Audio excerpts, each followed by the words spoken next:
এখন কিন্তু প্রত্যেক ঘরে ঘরে কন্টেন্ট ক্রিয়েটর, প্রায় অধিকাংশ এখন কন্টেন্ট নিয়ে কাজ করতেছে। কারণ হচ্ছে ফেসবুক থেকে ভালো ইনকাম করা যায়।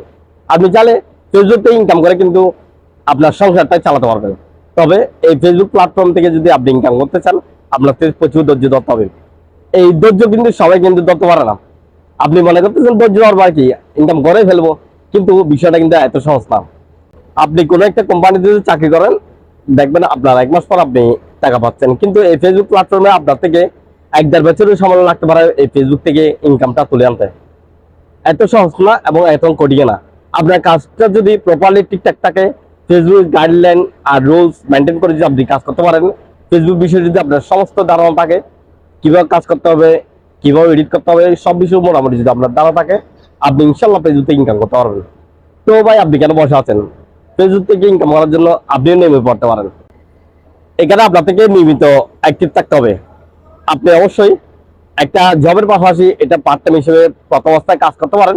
যদি এই ফেসবুক প্ল্যাটফর্ম থেকে আপনি যদি ইনকাম করতে পারেন, কিংবা আপনি মাসে যদি 30-40 হাজার টাকা যখন ইনকাম করতে পারবেন, তখন হয়তো আপনি ফুল টাইম হিসেবে এই কাজটা নিতে পারেন। তবে প্রথম অবস্থায় আপনার থেকে কাজের পাশাপাশি অর্থাৎ চাকরির পাশাপাশি এটা করতে হবে। আপনি যদি ফুল টাইম নিয়ে যদি এখানে সময় দেন, তাহলে আপনাকে কিন্তু বাড়ি থেকে কিন্তু দৌড়াবে। কারণ হচ্ছে আপনার এখানে নিশ্চয়তা নাই যে আপনি কখন এই ফেসবুক প্ল্যাটফর্ম থেকে ইনকাম করতে পারবেন। নির্দিষ্ট একটা যদি নিশ্চয়তা থাকতো, তাহলে আপনি এখানে যদি ফুল টাইম সময় দিলেও চলতো। কিন্তু আপনার থেকে সময় দিতে হবে প্রথম অবস্থায় হাফ টাইম। হাফ টাইম সময় দিয়ে আপনার পেজটা বড় করতে হবে। আপনি আসলে কি কন্টেন্ট তৈরি করে টাকা ইনকাম করতে পারবেন কিনা, যখন আপনি কাজ শুরু করবেন তখনই বুঝতে পারবেন। এখানে আসলে অনেক কারণ আছে। এই ফেসবুক প্ল্যাটফর্ম থেকে যদি আপনি ইনকাম করতে চান, মনে করেন আপনি একটা ফেসবুক পেজ খুলে ইনকাম শুরু করতে যাচ্ছেন। ফেসবুক পেজ খোলার পর আপনার থেকে সম্পূর্ণ একটা পেজের সম্পূর্ণ সেটিং করতে হবে। সেটিং করার পর আপনি নিয়মিত কন্টেন্ট আপলোড করতেছেন।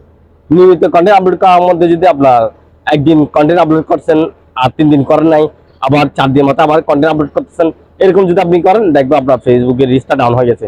আর রিচ যদি ডাউন থাকে, আপনি যত চেষ্টা করেন না কেন, আপনার কন্টেন্টের মধ্যে তেমন ভিউ আসবে না। আপনি যদি রিচটা যদি তুলতে পারেন, তখনই আপনার ভিউ আসবে।